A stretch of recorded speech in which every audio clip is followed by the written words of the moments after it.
أعوذ بالله من الشيطان الرجيم. بسم الله الرحمن الرحيم.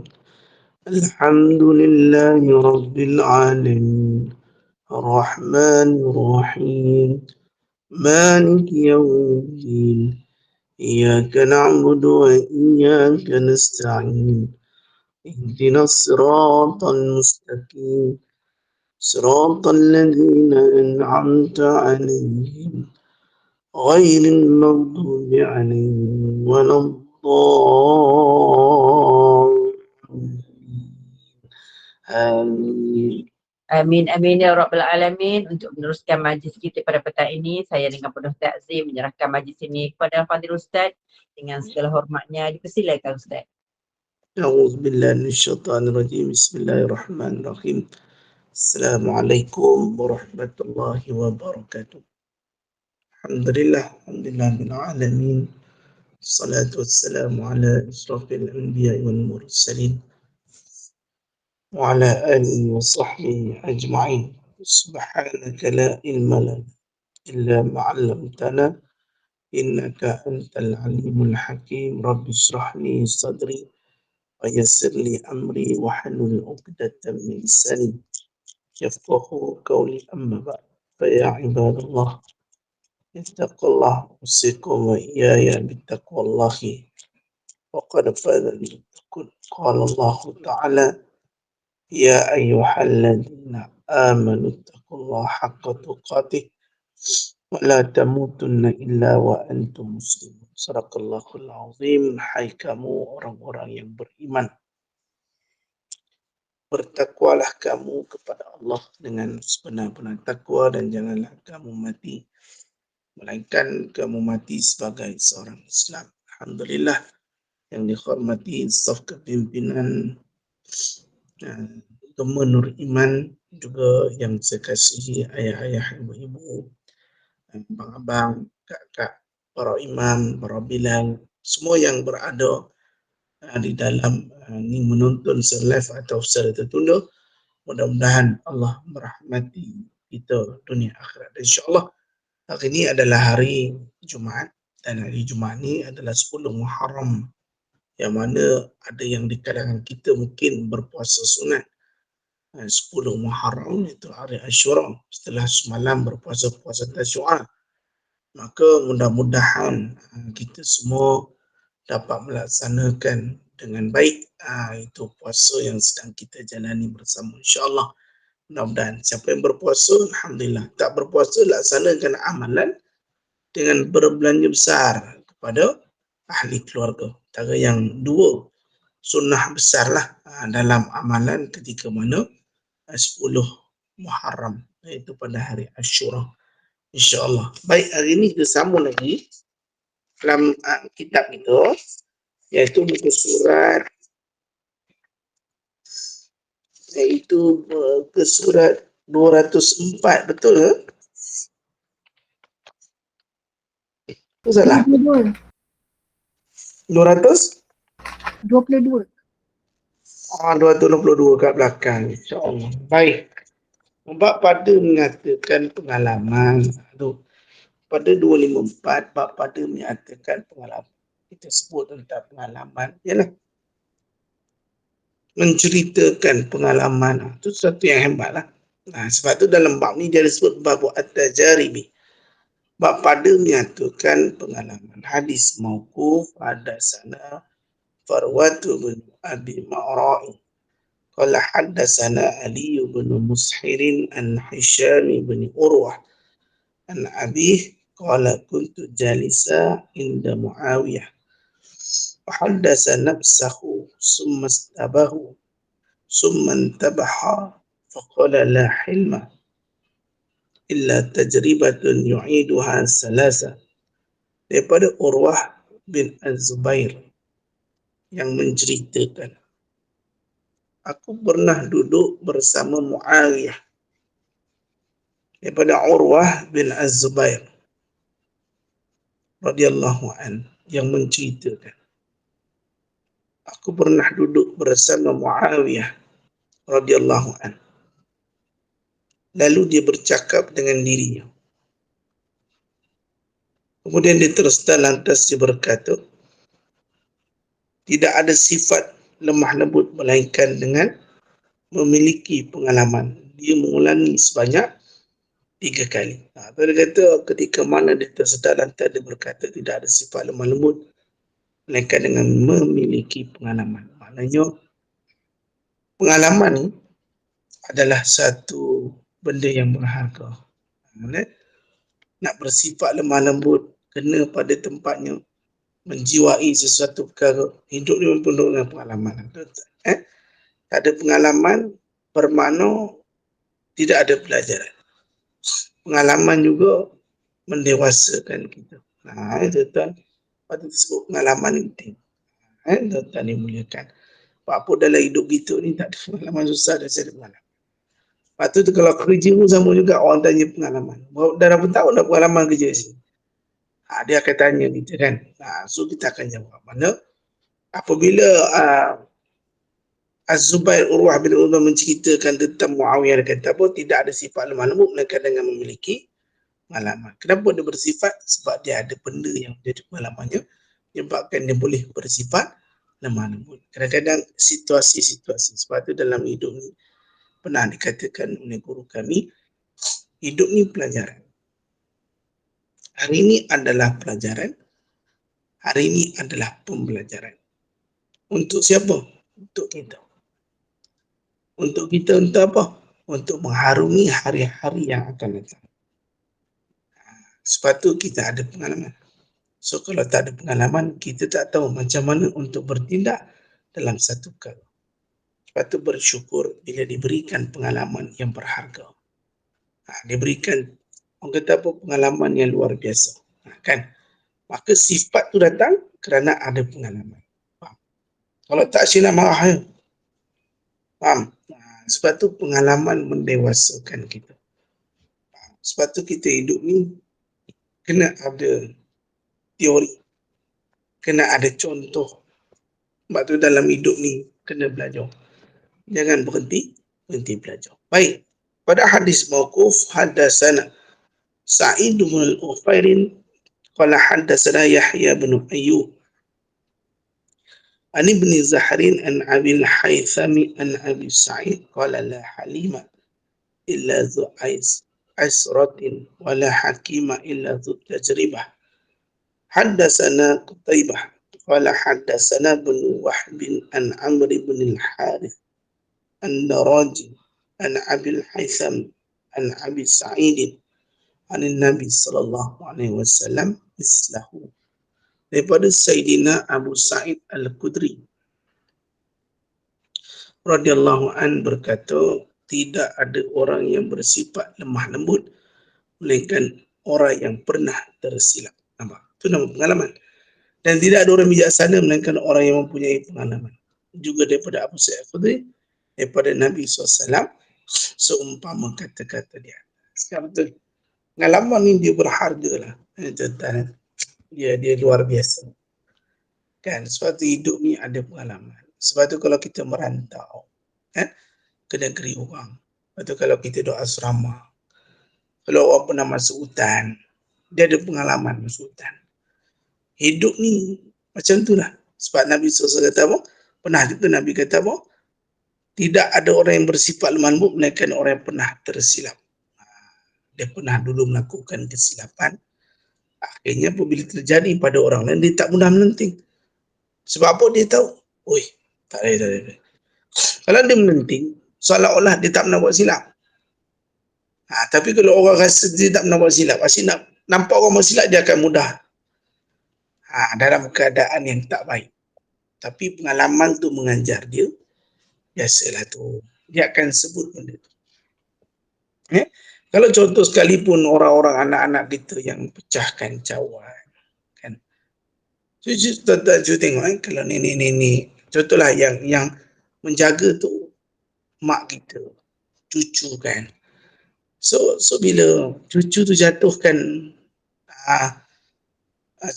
cawan ke apa kan, kita sebagai mak ni kata, apa kau ni tak boleh minum lah. Dah lah cu, memang tak apa. Biar nenek bersihkan dah cu, pergi sana. Tak apa, tak apa, tak apa. Biasalah tu budak-budak. Kenapa? Sebab pengalaman. Sebab dulu mungkin dia ingat anak dia pun pernah menjatuhkan. Kalau dia marah macam mana pun kadang-kadang bukan menjadi pengajaran. Kadang-kadang terlalu marah pun tak boleh juga. Melainkan dia ada satu cara lemah lembut. Kenapa tindak lemah lembut? Yang lain boleh marah. Sebab apa? Dia dah ada pengalaman. Dia tak mudah melenting. Dan tidak ada orang bijaksana melainkan orang yang mempunyai banyak pengalaman. Betul, orang yang banyak pengalaman ni tuan-tuan, ilmu dia. Pengalaman ni ilmu. Tuan-tuan, dia macam mana kata orang, pengalaman ni cukup berharga kalau kita dapat dan kalau kita boleh simpan, tuan-tuan. Dia pengalaman. Dia sesuatu yang cukup unik kalau kita ada. Sebab setiap orang ada cerita tersendiri. Tapi benda itulah kadang-kadang menjadikan kita orang lain disebabkan perkara tersebut. Sebab tu tuan-tuan bersyukurlah jika ada satu perkara itu berlaku, maka tuan-tuan kena bersangka baik. Sebab apa? Ia mungkin jadi satu pengalaman yang berharga untuk kita. Contohnya tuan-tuan, orang naik ke bukit. Orang kata apa, hiking. Dulu ada orang yang naik bukit kan, kemudian dia tak jumpa jalan balik. Kan? Itu pengalaman cukup berharga. Sebab apa? Bukan senang seminggu duduk dalam hutan yang kita sendiri pun tak tahu macam mana. Makan yang minum macam mana. Tapi ia satu benda yang cukup luar biasa. So kita akan sibuk tanya, macam mana kau duduk kat dalam tu dengan maknanya dia akan cerita apa yang dia berlaku kat dia. So itu yang menyebabkan orang nak dengar. Sebab apa? Pengalaman dia ketika mana duduk dalam hutan tu dalam keadaan dia tak ada apa-apa. Dibantu. Tapi dalam hidup ni tuan-tuan, kalau kita dah melaluinya tetapi kita tak mengambil pelajaran, kitalah orang yang paling rugi. Faham? Apa jadi sekali tuan-tuan, ambillah sebagai pelajaran. Itulah pengalaman. Tapi kalau tuan-tuan tak ambil, tuan-tuan, samanya benda tu berkali tapi tuan-tuan mengambil sikap yang sama ketika mana perkara-perkara tersebut terjadi, maka tidak baiklah. Tuan-tuan, pengalaman insya-Allah masing-masing lah dalam hidup. Macam saya sendiri pun macam Bonda Nur ini, dia overall dah pencen kerja kan. So dia ada pengalaman sebagai seorang pekerja kan. Macam saya sebagai ustaz ni saya dah berdakwah ni hampir kira daripada 2017, sekarang dah 9 tahun saya secara bertauliah lah Jawatan Agama Islam Selangor dengan Jawatan Wilayah. So pengalaman mengajar ada. Sebab tak mungkin saya dapat bercakap macam ni kalau saya tidak ada pengalaman mengajar. Sebab pengalaman tu mendewasakan kita. Pengalaman itulah juga akan mengubah kita. Itu penting mengambil setiap apa yang berlaku sebagai pelajaran. Kalau tak sama, tuan, tak ubah diri, dia tak ambil apa yang terjadi, maka dia akan jadi orang yang rugi. Wallahualam. Dia dapat tetap dimuliakan oleh Allah SWT. So hidup ni apa sekalipun tuan, pengalaman kita, insyaAllah belajar daripada apa yang berlaku, kita akan jadi orang yang better selepas itu. InsyaAllah. Tuan-tuan, belajar. Seperti contohlah, orang yang bercerai. Kita tak ada pengalaman bercerai. Betul tak? Tapi ada orang yang diberikan pengalaman melalui penceraian. So apa berlaku? Bila dia berkahwin lagi dan dia tahu apa punca perceraian, that's mean dia takkan buat lagi. Sebab dia dah ada pengalaman berkahwin. Kenapa bercerai? Mungkin ketika dia memilih pasangan, dia tidak menilai pasangan itu macam mana. Akhirnya dia bercerai. Dan lepas dia cerai, tuan-tuan, dia cuba ubah. Dan dia boleh cari pasangan, tapi pasangan tu dia tahu yang mana lebih tahu sebab apa dia dah ada pengalaman dalam perkahwinan. Okay, wallahualam. So, apa yang boleh kita simpulkan pada 254, pengalaman ini adalah satu benda yang berharga. Pengalaman ini satu benda yang cukup luar biasa. Jika dimanfaatkan dengan apa yang terjadi, pasti kita akan jadi orang yang lebih baik daripada sebelumnya. Okay, baik. Wallahualam. Kita teruskan lagi pada 255. Babu man at'ama akhan lahu fillah. Bab pada menyatakan orang yang memberi makan saudaranya kerana Allah. Okay.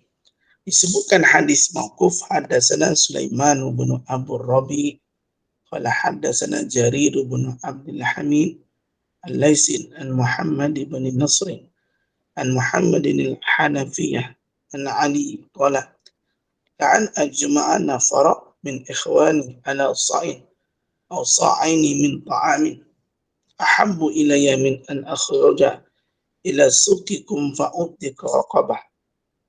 Tengok sebelum kita masuk tu tengok ada nota kaki kat bawah tu. Kita masuk 255 tu, dalam 254 tadi ada satu nota kaki kat bawah. Dia kata apa? Seseorang apabila dia pernah membuat kesalahan atau kesilapan pada orang lain hingga dia merasa malu dengan orang itu, lalu kesalahan dimaafkan, maka dengan pengalaman itu dia dapat belajar kerana perasaan orang yang tersilap melakukan kesalahan. Faham?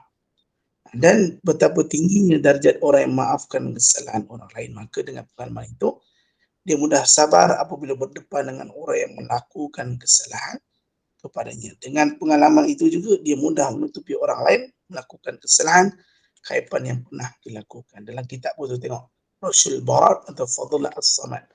Nampak? Itulah yang disebutkan dengan pengalaman. Kan hidup pengalaman. Saya dapat pengalaman ni, kata orang tua.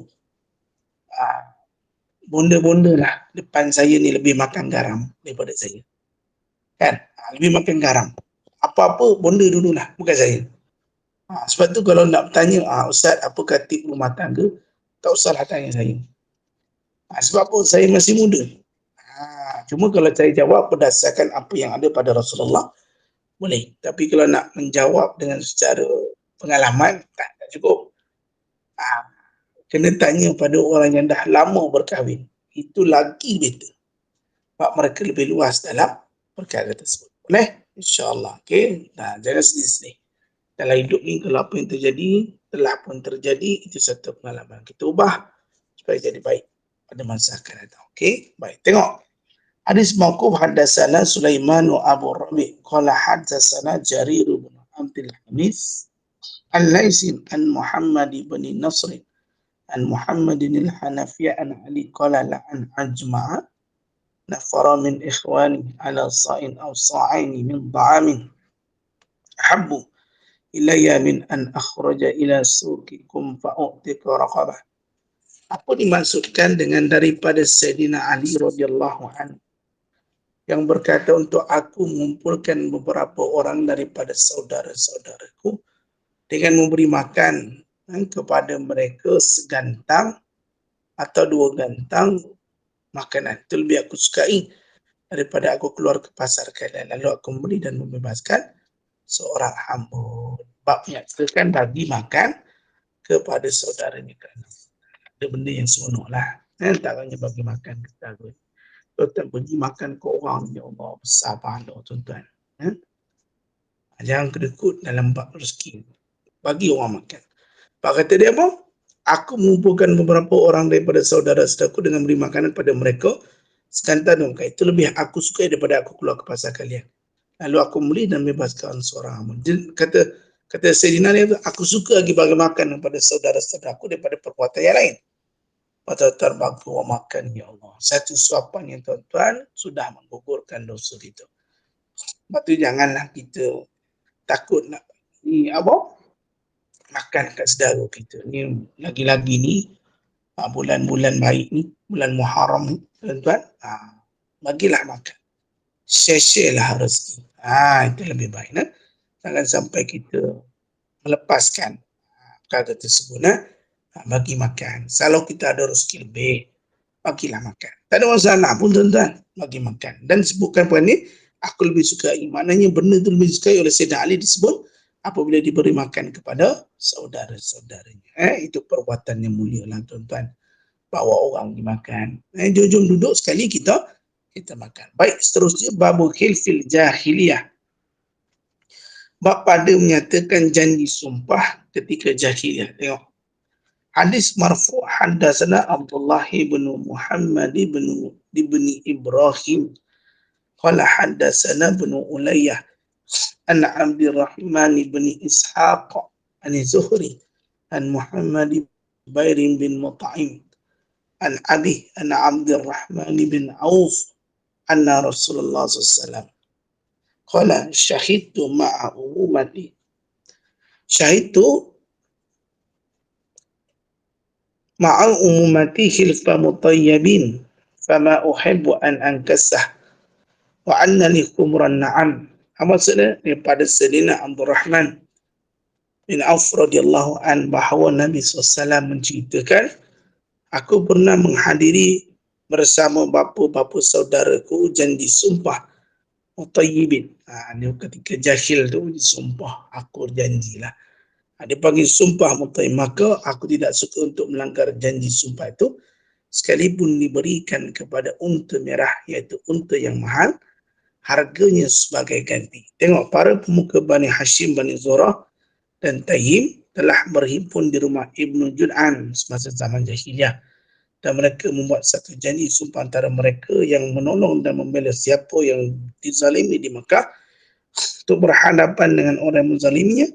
Sebagai tanda ikatan janji sumpah itu, mereka meletakkan air wangian dalam satu bekal, dan semua yang mengikat janji hendaklah mencelup tangannya ke dalam air wangian itu. Maka kerana itu mereka dinamakan mutaibin, orang-orang yang mencelup tangan ke dalam air wangian. Dia menyatakanlah dia dulu pernah bersumpah, sumpah mutaibin, atau membela atau menolong siapa yang dizalimi di Mekah. Dia menyatakan janji sumpah ketika mana jahiliyah dulu. Jahil dulu dia ada buat perkara tersebut. Dia bagi tahulah, aku pernah melaksanakan perkara tersebut. Dia bagi tahu. Maka dia mengakui pada perkara tersebut. Kadang-kadang bila kita berada dalam keadaan jahil, tak apa perbuatan kita buat kan tuan-tuan, tak sedar, mengikat perjanjian dengan perjanjian yang salah, maka kita katakan perkara itu dengan benar. Sebab ada satu perkara yang kadang-kadang perjanjian ni, ikatan tu sukar untuk dilepaskan. Tuan-tuan yang rahmati Allah. Maka ketika mana dia pernah berjanji, maka dia tak suka melanggar janji sumpah itu sekalipun diberikan kepada unta merah. Lepas tu tuan-tuan, dia kalau bahasa mudah dipanggil bai'ah. So akur janji. So akur janji ni adalah satu ikatan, perjanjian antara seseorang dengan seseorang ataupun dengan perkara tersebut. So mereka tidak suka melanggar janji tersebut. Sebab tu tuan-tuan, akur janji ni besar sebab dia melibatkan akad sumpah. Macam minta maaf kalau boleh saya ceritakan, kita tengok dekat baru-baru ni kan kita disibukkan dengan parti politik, pilihan raya Negeri Sembilan, bukan pasal politik. Nak cerita apa, kita tengok, so siap buat akur janji. Kalau apa menang ke dengan Al-Quran, kita nampak kan, dia buat akur janji, dia maknanya taat setia dengan bersumpah dengan Quran sedemikian rupa. Nampak? Sebab tu kita dalam bab akur janji ni, tuan-tuan, jangan bermain-main. Yang disumpah ni jangan bermain-main. Perkara-perkara yang kita tak, bukan maknanya kata orang jahilah, bukan. Maka akur janji ni perkara yang besar. Bila dah berjanji, maka tidak boleh melanggarnya. Jangan pandai-pandai dah buat lepas tu melanggar, tak boleh. Sebab tu kita jangan main-main dengan akur janji ataupun akad sumpah terhadap sesuatu perkara. Lebih-lebih lagi kalau perbuatan-perbuatan itu jenis yang bertentangan dengan agama. Antaranya akur janji ataupun akur sumpah dengan syaitan dalam beberapa perkara. Jangan, na'udzubillah min zalik. Dia pergi jumpa Tok Momo, dia ada perjanjian. Perjanjian ini adalah perjanjian yang salah. Tak boleh. Perjanjian dengan syaitan. Maknanya, apa kehendak kau semua akan aku lunaskan. Tetapi ada perjanjian di antara kita. Sebab tu perjanjian, jangan kita main-main ataupun akur sumpah dalam beberapa keadaan. Perjanjian dengan manusia pun kita tidak boleh mungkiri, tetapi dengan iblis, dengan syaitan berdosa besar. Sebab apa? Meminta pertolongan daripada jalan salah. Ada buat? Ada. Tapi kalau boleh, jauhkan daripada perjanjian dengan benda-benda gaib ni, antaranya iblis ataupun syaitan. Ingat benda ni, nampak simple, tapi bila berkait dengan janji sumpah, berhati-hati dalam melakukan perkara ni. Salah langkah membawa mudarat yang besar kepada diri kita. Baik, seterusnya disebutkan juga babul ikha'i. Bab pada menyatakan mempersaudarakan. Hadis marfu', haddatsana Musa bin Ismail qala haddatsana Hammad bin Salamah an Sabitin an Anasin qala akhan Nabi sallallahu alaihi wasallam baina bani Mas'udin wa Zubair.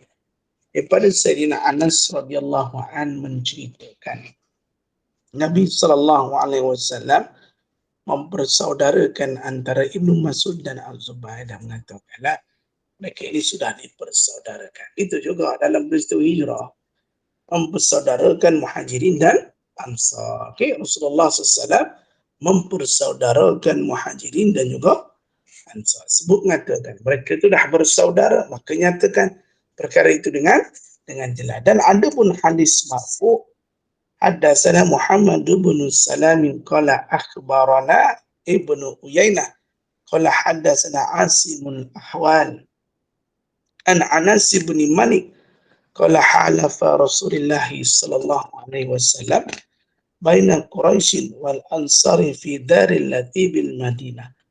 Daripada Sayyidina Anas bin Malik yang menceritakan Rasulullah SAW telah mengikat janji setia antara Quraisy dan Ansar di rumahku yang terletak di Madinah. Maksudnya, akad janji setia adalah sebagai bersaudara. Adapun bahawa la hilfa fil Islam, bab pada menyatakan tidak ada sumpah dalam Islam melainkan yang menepati syariat. Sumpah yang menepati syariat. So bukan boleh benda main-main. Dalam hadis marfu, haddatsana Khalid bin al-Makhladin qala haddatsana Sulaiman bin Bilal qala haddatsani Abdurrahman bin al-Harith an Amr bin Shu'aib an Abi an jaddihi qala jalasa Nabi sallallahu alaihi wasallam amal fadhi al-daraj al-Ka'bah fahamidallah wa ansa alaihi summa qala man kana lahu hilfun fil jahiliyah lam yazidhu al-islamu illa syiddah wala hijratan ba'da al-fath. Daripada Amr bin Shu'aib yang meriwayatkan daripada bapanya, yang meriwayatkan daripada datuknya, yang berkata Nabi SAW pernah duduk di atas tangga Kaabah semasa tahun pembukaan Mekah. Lalu Nabi SAW bertahmid kepada Allah dan memujinya. Kemudian baginda bersabda, sesiapa yang mempunyai janji sumpah yang baik semasa jahiliah, maka Islam tidak akan menambah kepada janji sumpah itu melainkan penubuhan, yakni Islam menubuhkan janji sumpah yang menepati syariat itu agar dijaga. Seperti untuk membela orang teraniaya, mengikat silaturahim, mempertahan kebenaran dan sebagainya. Dan tidak ada lagi hijrah selepas pembukaan ini. Maka ada pun sumpah di dalam Islam adalah perkara-perkara yang menepati syariat. Tak boleh sumpah benda-benda pelik lah. Jahiliah lah. Tapi dalam Islam ada sumpah-sumpah yang dibolehkan. Tadi tengok kata apa ni? Membela orang yang teraniaya, mengikat silaturahim, mempertahankan kebenaran dan sebagainya, tapi bentuk yang dibenarkan oleh syariat. Sebab tu dalam Islam tak main sumpah-sumpah. Sumpah. Perkataan sumpah itu besar. Jangan sewenang-wenangnya mengangkat sumpah. Tak ada satu benda yang tidak dibolehkan di dalam syariat. Sebab tu kena beringat atas perkara itu. Sumpah-sumpah juga. Jangan suku-suku duk pakat cakap gitu, saya sumpah. Ingat, sumpah ni salah aku berjanji. Na'udzubillah. So kalau boleh, kita elakkan daripada perkara terjadi. Kalau zaman jahiliah dulu lain cerita. Tapi kita sudah Islam, maka mesti yang menepati syariat. Tak boleh kita bersumpah atas perkara yang membawa murka kepada orang lain. Na'udzubillah. Ataupun mudarat kepada diri sendiri. Na'udzubillah. Okay, baik. Seterusnya, bab mandi hujan pun ada, tuan-tuan. Maklumlah, sekarang ni musim hujan. Kan? Tengok kat luar, tak tahulah harap-harap tak adalah hujan, nak pergi beli durian ni. Kan, harap-harap tak hujan, nak pergi beli durian. Sebab apa hari ni kan 10 Muharram. Antara amalan tadi apa? Belanja keluarga dalam keadaan mewah. Itulah, ingat nak beli durian. So, durian bukanlah. Orang kata start mewah tu macam mana? Mewah tu ikut kemampuan itu. Bukan sampai habis duitnya. Maknanya apa yang kita boleh beli durian? Durian tu kira mewah lah tu. Kan, tuan-tuan, ramai orang tak dapat makan durian. Tapi durian tu mewah, insyaAllah. Mewah lah tu. So, nak pergi beli durian nanti, beli murah-murah dah lah. Selonggok, RM50. Jadi tu. 4 biji. 5 biji. Jadilah tu. Mewah lah tu. Melanja ahli keluarga dalam keadaan mewah. Tuan-tuan ni agak-agak tak hujan lah. Jangan hujan sudah. Sebab ni bab nak masuk hujan. Tapi apa-apa pun Allah yang tentukan. Kita tak tahu benda ni siapa yang tentukan. Boleh faham tak? Allah kata hujan-hujan lah.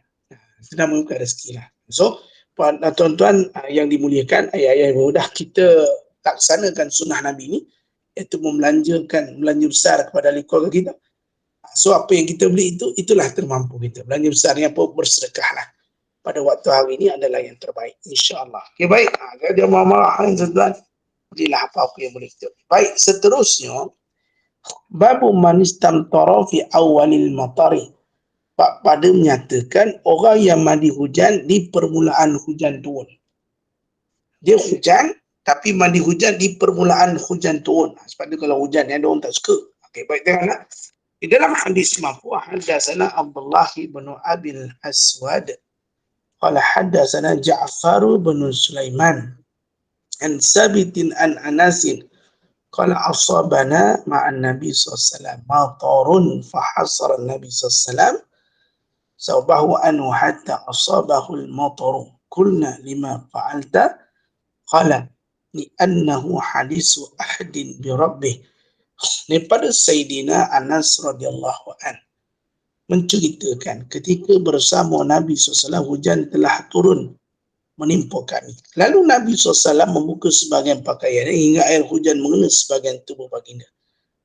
Kami pun bertanya, kenapa Tuhan lakukan begitu ya Rasulullah? Baginda menjawab, kerana hujan ini masih baru diciptakan Tuhannya. Sebenarnya tuan-tuan, ada yang mengatakan air hujan adalah ubat. Yang baru sahaja jatuhlah, yang bukan dah lama. Tapi ada orang yang tak boleh kena air hujan. Tapi ini kelebihan air hujan tu. Kerana hujan itu masih baru diciptakan oleh Allah. Maka hujan adalah rahmat dan dia baru dijadikan Allah. Maka Nabi SAW mengambil berkat dengannya permulaan air hujan tadi. Ini berkat lah. Awal-awal tu lah. Tapi dah tengah-tengah jangan. Boleh buat demam. Ini amalan. Atau ada orang kata kan, biasa dengan Ustaz kata hujan ni bagus. Kan? Siapa yang dengar bau hujan tu pun ambillah manfaat keberkatan. Sebab hujan tu adalah rahmat. Tapi bukan berendam sampai sejam. Tapi ambil berkat pada permulaannya. Sebab hujan tu adalah rahmat. Kita nampak hujan, kita lari betul. Oh, hujan nak turun, boom, berlari. Cepat-cepat ni, kain nak angkat ni, nanti apa kain ni jadi ni. Tolong. Tapi sebenarnya, cara Rasulullah dia ambil berkat. Tapi ingat, itu Rasulullah. Ada orang memang tak tahan kena hujan. So, jangan buat benda tu kalau tak ada. Wallahu'alam. Baik, seterusnya. Disebutkan juga pada babul innal ghanama barakatun. Apa dia? Bab pada menyatakan sesungguhnya kambing tu adalah berkat. Ini cerita bab kambing pula. Tadi hujan. Mana hujan ni tuan-tuan? Adalah keberkatan. So kalau kita dapat, ia satu manfaat yang baik. Ini faham tuan-tuan. So yang berkat apa? Permulaan hujan. Bukan tengah-tengah, hujung-hujung. Permulaan. Saya pun dah berapa hari ni hujan. Kita lemah badan. Semalam hujan daripada tengah hari sampailah ke malam. Tuan-tuan. Tapi kadang-kadang hujan kita rasa macam banyak memberhentikan tugas kita. Ataupun kita selalu kata hujan ni banyak menangguhkan kita banyak perkara. Kan? Tapi satu hari itulah saya cerita sikit tuan-tuan. Waktu tu hujan. So kalau hujan ni kita orang yang bawa motor ni kita akan berteduh di bawah flyover. Bila berteduh kat bawah flyover tu kita teduh. Duduk. Dan kemudian waktu saya duduk kat bawah flyover tu datang satu orang gila. Dia gelak. Dia gelak kita. Orang buat tak tahulah sebab kita tahu dia gila. Lepas tu dia buat apa? Dia pergi lari dekat air hujan tu. Lari dekat air hujan tu. Dia buat gitulah. Dekat ambil hujan tu kan. Dia seolah-olah dia rasa air hujan yang turun tu dia bersyukur. Mungkin sebab dia rasa air tu, ya Allah, cukup nikmat bagi dia. Macam kita ni, banyak perkara kita fikirkan. Daripada situ tuan-tuan saya belajar, ya Allah. Mungkin ada benda yang menimpa, benda tu kita tak berapa kenal dengan kita. Sebab mungkin ada menyebabkan banyak perkara. Tapi ada orang, dia mensyukuri apabila hujan turun. Tuan-tuan, saya tengok dia pergi mandi ke air basah hujan tu, dia basuh kepala, dia basuh dia punya muka. Lepas tu dia macam seronok bila ada air hujan tu. So saya pun waktu tu dengan motor kawan-kawan semua yang dekat duduk Pulau Flyover pun tengok lah. Sebab tu saya belajar. Kadang ada benda yang memang kita kata, apa terjadi ni ya Allah. Rasa macam sepatutnya kita rasa tak best. Tapi rupanya yang tak best tu mungkin bagi kita. Tapi bagi orang lain best. Sebab tu Nabi kata hujan adalah rahmat. Kadang-kadang kita sebut hujan ni rahmat. Oh, hujan lah kat luar, hujan rahmat rasanya. Contoh bahasanya begitulah. Tuan dimuliakan. Sebab tu, kita jangan mencela hujan tuan-tuan bila hujan turun.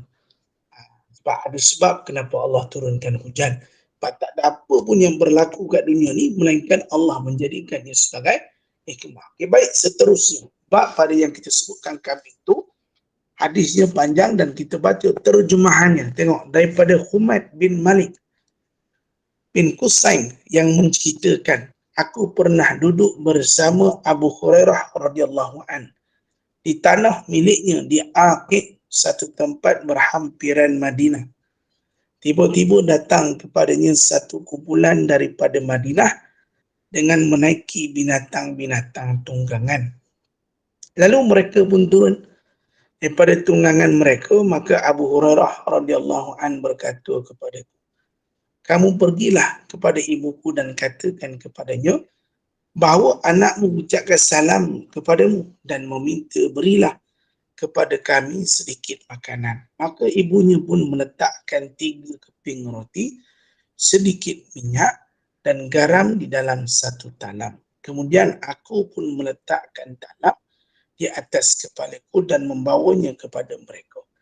Tak kala aku meletakkan talam itu di hadapan mereka, Abu Hurairah bertakbir dan berkata, segala puji bagi Allah yang telah menjadikan kami kenyang dengan roti.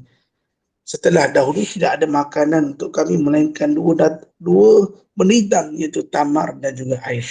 Namun kumpulan yang datang tadi tidak menyentuh sedikit pun makanan yang dihidangkan kerana kenyang atau sebab-sebab lain. Maka apabila mereka semua pulang, Abu Hurairah berkata kepadaku, wahai anak saudaraku, berbuat baiklah kepada kambing kamu, buanglah tanah daripadanya, perelokkan kandangnya, dan lakukanlah solat di satu penjurunya, kerana sesungguhnya ia adalah dari binatang-binatang syurga. Demi Tuhan yang diriku dalam kekuasaan, saya hampir akan tiba kepada manusia satu zaman di mana sekarang kambing itu lebih disukai oleh pemiliknya daripada rumah Marwan bin Al-Hakam Gubernur Madinah ketika itu. Disebutkan tentang kambing. Tuan-tuan, wahai saudaraku, berbuatlah kepada kambing kamu, buanglah tanah daripadanya, perelokkan kandangnya, dan lakukan solat di satu penjurunya, kerana sesungguhnya ia adalah daripada binatang-binatang syurga. Kambing itu berkat, walaupun kecil, tuan-tuan, tetapi demi Tuhanku yang diriku dalam kekuasaannya, nescaya hampir akan tiba kepada manusia satu zaman di mana sekawan kami itu lebih disukai oleh pemiliknya daripada rumah Marwan bin Al-Hakam Gubernur Madinah ketika itu di akhir zaman. Siapa Marwan bin Al-Hakam itu? Tengok cerita dia. Maka dia kata apa? Tak kali itu akan berlakulah perkara tersebut. Yang antara-antaranya lah. Sebab tu kambing ni berkat. Itu antara yang disebutkan. Maka binatang-binatang yang kita jaga, perelokkan, bagi tempat yang selesa bagi mereka. Sebab ia berlaku ihsan pada binatang yang kita jaga. Bukan suku-suku tuan-tuan. Nak bela kambing ke, nak bela lembu ke, pastikan tempat tu selesa. Tapi pesan apa? Jadikan ada satu sudut yang boleh kita solat. Keberkatan perkara tersebut. Dia faham? Ini nak sebut. Keberkatan pada tempat yang kita buat tadi, adakan solat. Itu paling penting sekali. Ini antara kalau nak bersorang, kalau dia nak meniaga lembu, nak meniaga kambing, bagi hadis ni. Ataupun riwayat ni. Supaya apa? Dia adakan satu sudut solat. Solat mengambil keberkatan. Itulah binatang ni di syurga. Dia bukan macam kita ada berhitungan. Tapi binatang ni masuk syurga. Tapi di akhirat kelak. Kenapa tuan-tuan? Kalau kita baca dalam kitab Ibn Katsir, mereka haiwan ni akan menjadi debu. So, orang kafir kata, alangkah baiknya aku yang jadi debu tu. Bukan binatang tadi. Sebab apa? Dia tahu kesan daripada perbuatan di atas dunia. Tapi makhluk-makhluk ni kata, sebaik-baiknya aku yang jadi debu. Orang kafir itulah. Dan binatang-binatang tu di akhirat kelak akan menjadi debu. Wallahu a'lam. Dan di belakang surat 230. Kitab ni kita nak ambil dia tuan-tuan sikit. Disebutkan juga hadis marfu' haddatsana Muhammad bin Yusuf qala haddatsana Waqi'un qala haddatsana Ismailul Azraqu an Abi Umar an Ibni Hanafiyah an Ali radhiyallahu anna Nabi SAW qala asyatu fil baiti barakatun wasyatani barakatan wassalasu barakatun. Daripada Sayyidina Ali radhiyallahu an bahawa Nabi SAW bersabda, seekor kambing yang berada di rumah adalah satu berkat. 2 ekor kambing pula adalah 2 berkat. Dan 3 ekor pula adalah beberapa berkat. So siapa yang nak beli kambing? Dan ada yang nak menjadi pengembala kambing.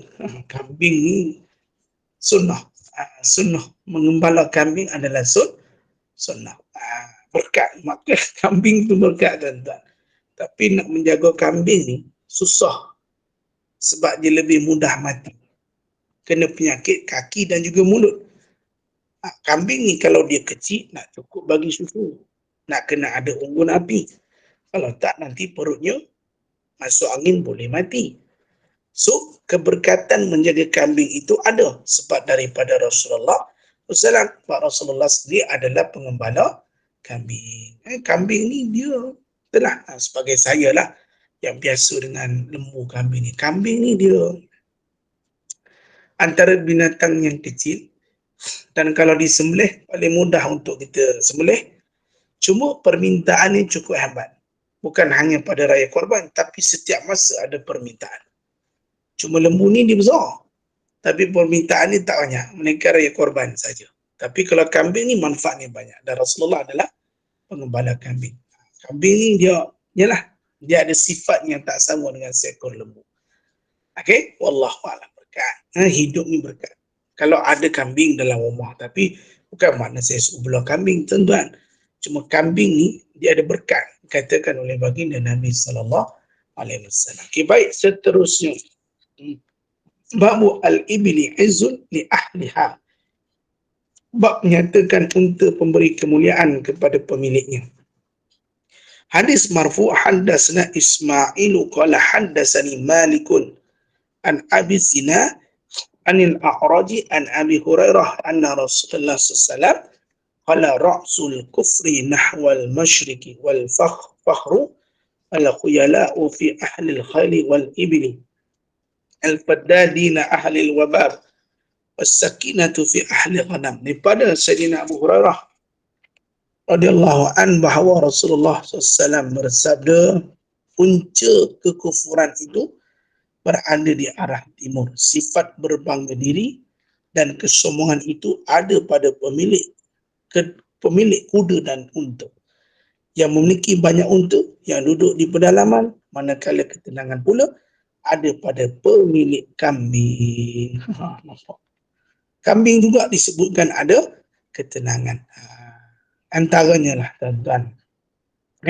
Hadis mauquf juga hadatsana Amr bin Marzukin qala akhbarana Syu'bah an Umar bin Abi Hafsah an Ikrimah an Ibni Abbas qala ajibtu lil kilabi wasya'i inna sya'a yusbahu minha bis sanati kata wa kata ayuhda kata wa kata wa qalbu tada'un kalbatu wahidatu kata wa kata wasya'u aksara minha. Daripada Sayyidina Ibn Abbas radhiyallahu an yang berkata, aku terpegun dengan perihal anjing dan kambing. Sesungguhnya kambing disembelih dalam setahun sekian-sekian banyaknya.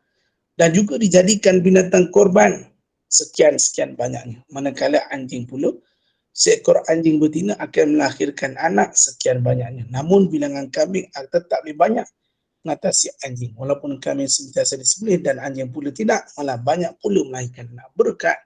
Lepas tu saya kata tadi, berkat kambing.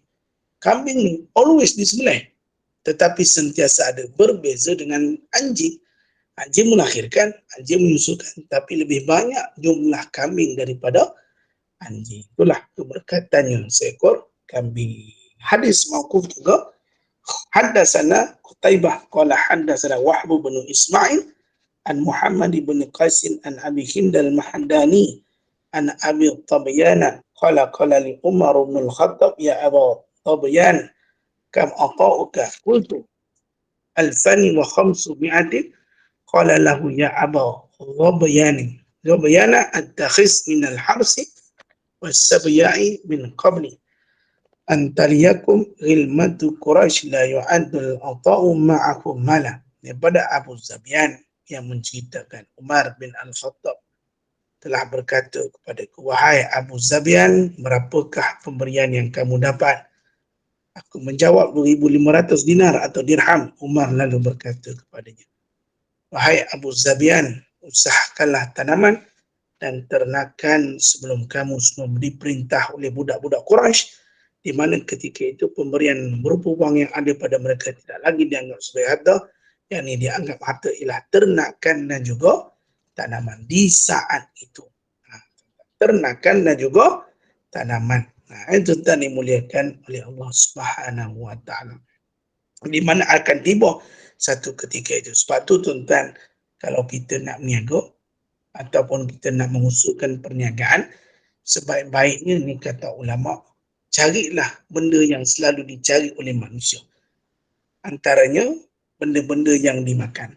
Daging, ayam, sayur. Ni kata ulama kalau siapa nak berniaga.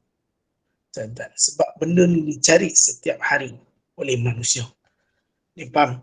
Tanaman dan juga ternakan. Sebagai harta yang ni dianggap harta, iaitu ternakan dan tanaman. Baik, dalam hadis marfu' yang terakhir tuan-tuan, haddatsana Muhammad bin Bashar qala haddatsana Muhammad bin Ja'far qala haddatsana Syu'bah sami'tu Aba Ishaq sami'tu Abdullah bin Hazm yaqulu tafakhara ahlul ibli wa ashabus sya'i faqala an-nabi sallallahu alaihi wasallam bu'itha Musa wa huwa ra'i ghanamin wa bu'isa Daudu fa huwa ra'i ghanamin wa bu'istu ana wa ana ar'a ghanaman li ahli bil ajyar. Maksudnya daripada Sayyidina Abdah bin Hadan yang menceritakan, pernah pemilik unta dan pemilik kambing saling membangga diri antara satu sama lain.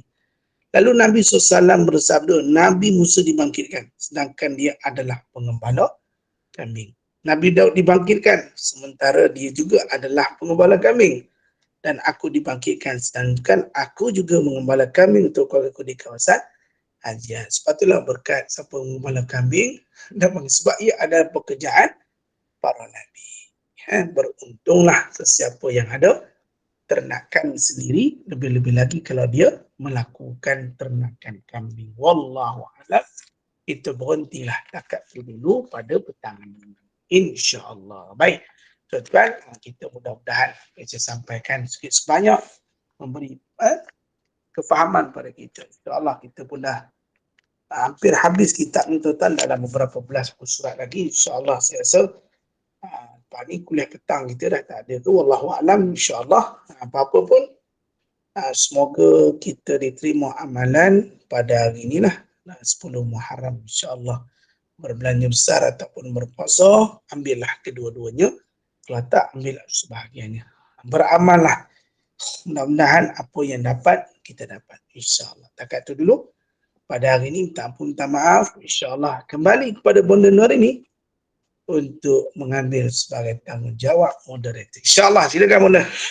Alhamdulillah. Ada nak tanya-tanya soalan tak?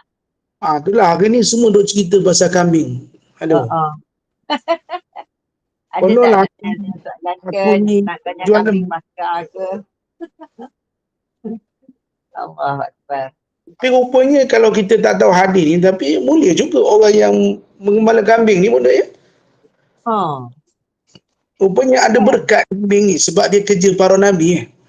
Itulah, mungkin para Nabi tu membela kambing. Tapi Alhamdulillah. kambing ni memang seperti yang disebut tadi kan, kambing ni selalu disembelih makan. Tapi tetap banyak. Itulah namanya berkat. Ya. Dia Selalu kena sabar kambing ni Ustaz. Kambing ni kena sabar. Lepas tu dia comel. Dia comel lagi satu, kalau macam kat kandang saya tu, ada kecil kita jaga, ya Allah, nak sembelih menangis. Oh, sedih kan? Sampai Ha, hati comel. dia kambing dengan lembu, ni kambing lagi manja. Ya. Kambing Itulah tu kena kecil pun yang manja. Saya ingatkan Ustaz boleh lembu je. Kambing ada juga Ada. kambing oh, mesti ada. Kalau tak ada nanti orang minta kan, macam mana, takkan saya kena jadi kambing. Tak Ustaz adalah. kan tahun ni sembelih kambing. Ustaz korban kambing. Ada Kalau tahun dulu kambing tu ada. kambing putih. Tahun ni Ustaz korban kambing tak? Tak, saya buat jack tahun ni. Oh. Lembu sado jack. Ya, yang besar tu. Lembu sado saya. Tu kalau kambing. Kalau kambing tu kita ada 3. Satu lembu biasa, lembu susu kita ada 40 ekor. Alhamdulillah. Lembu susu tu beli kat New Zealand. Cantik yang hitam putih tu kau Ustaz. Ya, dia tak boleh jadi lembu makan sebab dia keluar 30 kilo susu setiap hari. Oh. Tapi badan dia besar lah, memang baka menyusu lah. So insyaAllah Bela dia untuk susu je kan? dia lah bela dia kena jaga makan, jaga dia. Dia macam, dia kena selalu mengandung benda. Sebab nakkan susu tu. So dalam berapa ekor dah ni nak bersalin dah ni. Dalam dekat 6 ekor kot nak bersalin tu dah. Dan 6 cucu lah dapat ni, nak bawa klinik kesihatan lagi, nak buka buku. Alhamdulillah. Bersalin ke beranak? Beranak. Beranak lah tu. Lagi, nak pergi klinik kesihatan lagi kan, nak check up ni, nurse tu marah pula dah terlambat ni kan. Kena ada buku merah Ustaz tu. jual susu dia ke? Macam mana? Susu dia 1 kilo RM5. Oh. Kira RM5. Tak botolkan ke ataupun ada orang mari ambil? Kita hantar lah, tapi kita ambil yang original. Kita perah pagi dengan petang. Dia kalau tengah hari perah memang kena terajang. Oh. Dia kalau nak perah dia kena pagi, betul-betul pagi lepas subuh. Ataupun petang waktu-waktu sekarang. Kalau buat tengah hari memang kena terajang. Dia marah Ustaz, sakit kot. Bukan sakit, tak selesa pegang waktu tengah hari. Oh. Macam-macam. Bukan time dia tu. Dia bukan time dia. Dia time dia pagi. Kalau buat juga tengah hari memang kena terajang.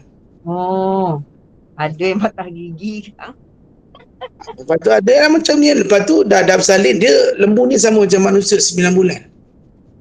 Oh, mengandung dia lama juga. Bukan 10 9 Bukan 9. Itulah nak check up lagi kan. Bawa lagi naik turun check up klinik kesihatan. Macam-macam. Doktor datang kandang ke Ustaz? Doktor datang Klinik kandang. veterina. Bukan kesihatan tempat tu lah. Veterina. Bukan klinik ibu mengandung.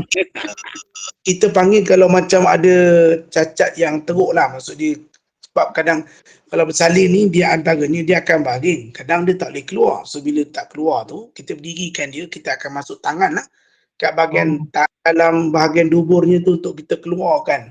Apa Anak nak dia. lumpur? Tubur pula dekat bahagian dia punya tempat melahirkan tu, kita akan tarik pakai tangan. Ustaz jadi bidan. Tarik je tak apa. Dia kalau nak bersalin dia tak terajang. Kalau Sakit kan? lumpur keluar benda lain Ustaz. Itu kalau kat dubur tu keluar lain. tapi nak kata dia macam itulah. Lepas tu meniaga binatang ni dia kadang-kadang dia jadi motivasi.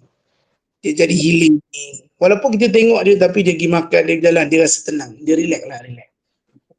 Tapi kambing ni memang berkat. Kambing ni kalau masuk 200 ekor, orang asyik cari je. Kita kan.